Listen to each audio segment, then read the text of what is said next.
Welcome back. We are on day 7, so chapter and lesson 7 of A Course in Miracles.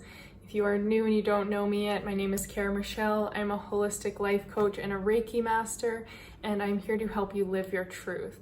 But mostly, I'm really excited to dive into chapter 7, so let's get going.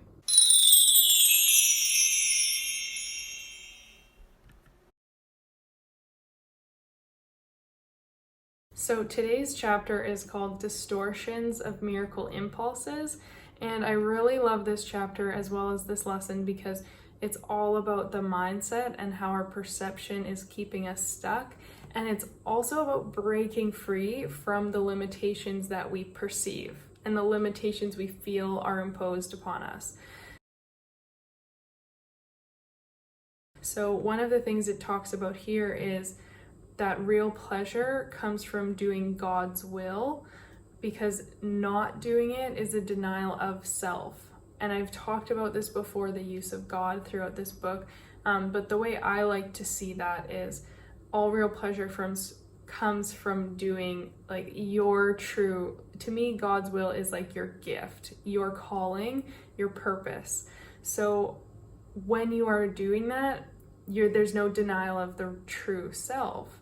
There's no denial of who you are. You're just fully embodying all of your gifts, all of your passions, and going for it. And that is when we're in true alignment. And that's a huge part of what I coach people on in my private programs, because we all were born with a gift, probably multiple gifts, but we all were born with passions as well.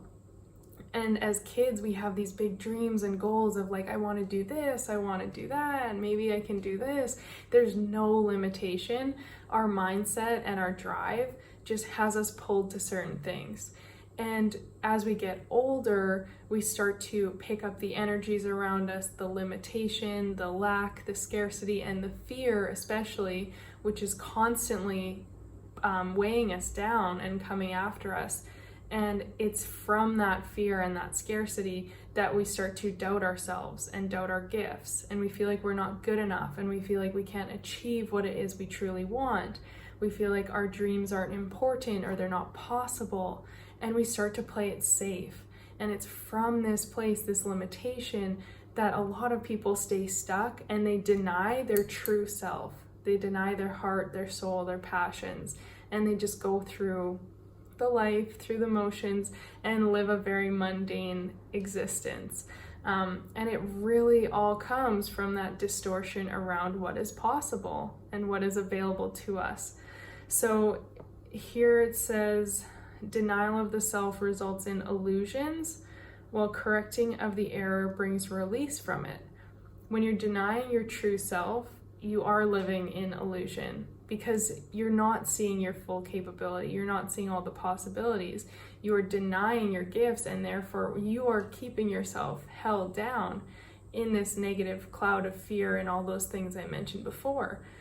When you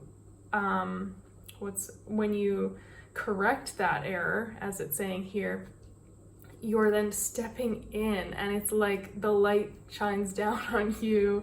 You're in this amazing positive energy because you are being true to yourself, your gifts, and your purpose. Because we ultimately all came here for a reason. We all have the power and the capability within us to make massive shifts, to move mountains, to make a positive impact on the world. And it comes from aligning with yourself, with what feels best for you, what you truly desire in life. And that's what's going to open up all the doors for those things to come to you. So you were created to create the good, the beautiful, and the holy. Do not forget this.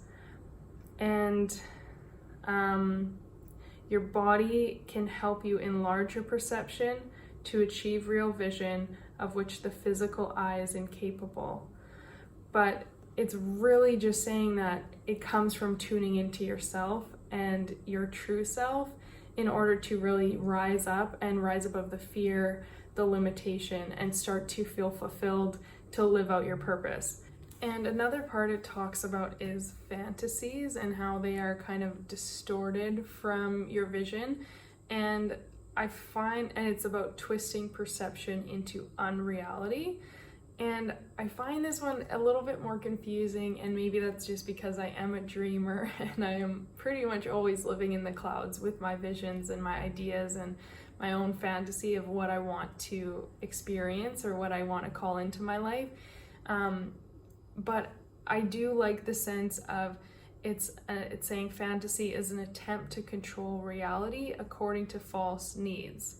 So you're twisting reality in any way and you're perceiving destructively. So it's kind of making a false reality around what's actually happening and twisting it. And I understand that that can be negative, but also from my standpoint, I feel like it can be fueling you in a positive way as well. When you have these big dreams and these fantasies and these goals, and you are trying to create your reality into that, and it's like your motivation or your pull, versus if you have negative fantasies or limiting fantasies around what's possible, and it's keeping you kind of stuck or in a negative place. And on top of that, I think if you're too much in the clouds and in your dream world and you're missing out on the present moment, then that isn't good either, because then you are really living in a different place than the real world and then what's going on in the moment right now. So I know this isn't necessarily what A Course in Miracles is saying, but my personal belief is that yes, you can have these fantasies and these goals, but it is also important to have the balance and have the reality and be in the present moment. So don't get so caught up in the fantasy, the what if, or the dream world, whether it's positive or negative, and remain here where the miracles can come and where you aren't distorting your situation. So then it also goes on to just remind you again that what you believe in is what you're going to see. So if you believe in miracles, if you are looking for them, ready for them, watching for them, you are going to see them show up in your life even more. And that's going to strengthen your belief in them and strengthen your experience. So it ends chapter 7 or part 7. Oh gosh, it ends part 7 of chapter 1, my bad, by just saying that this is all the solid foundation work. All of these 7 lessons I've gone through so far are really about the foundation. So now let's jump into lesson 7. Lesson 7 really combines everything we've worked through so far, and it's very simple, which is I see only the past. So it's taking everything, which I'm going to read through this just so you remember what the other ones are and you can see how it connects to today's. So I see only the past. That is the reason why nothing you see means anything, why you have given everything you see all the meaning that it has for you, why you do not understand anything you see, why your thoughts do not mean anything and why they are like the things you see, why you are never upset for the reason you think, and why you are upset because you see something that is not there. So those were all of the previous lessons, and all of them are summed up by realizing that you see only the past. So an example I gave in an earlier video was the teacup, right? And everything I see when I look at this teacup is from my past experiences, my knowledge. Like, it talks about it actually as the cup, and you know, you're being thirsty, you're drinking from it, you feel it on your mouth, you're having breakfast or you're having tea with friends, all of these past stories that come up. You know whether it will break when you drop it because of past experiences. You know whether it is hot on your hand or whether it is cold, right? You know all of these different things, all because of your past learning. So when you look at anything around you, and this goes for people and experiences too, you only see the past in those things. You only see what you've already perceived or experienced from your past. So realizing this, you can look around the room, look around and say, I only see the past in this paper. I only see the past in this pen. I only see the past in this book, right? Really start to look, I only see the past in the sky or in the trees. We only see what we've already known and experienced. So realizing that, working through that today, just casually, you don't have to spend a ton of time on it, but start to pay attention to that one.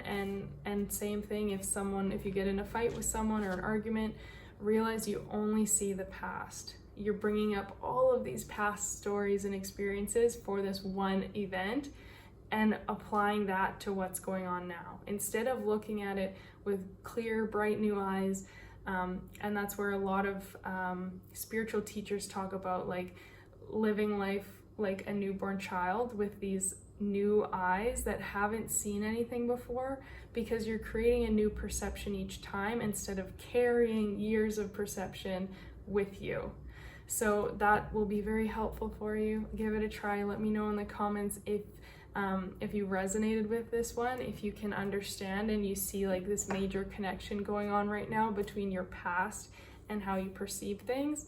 And if you haven't already, please give this video a thumbs up. Please subscribe and hit the notification bell so you get these A Course in Miracles videos when I put them up each day. And I will see you tomorrow.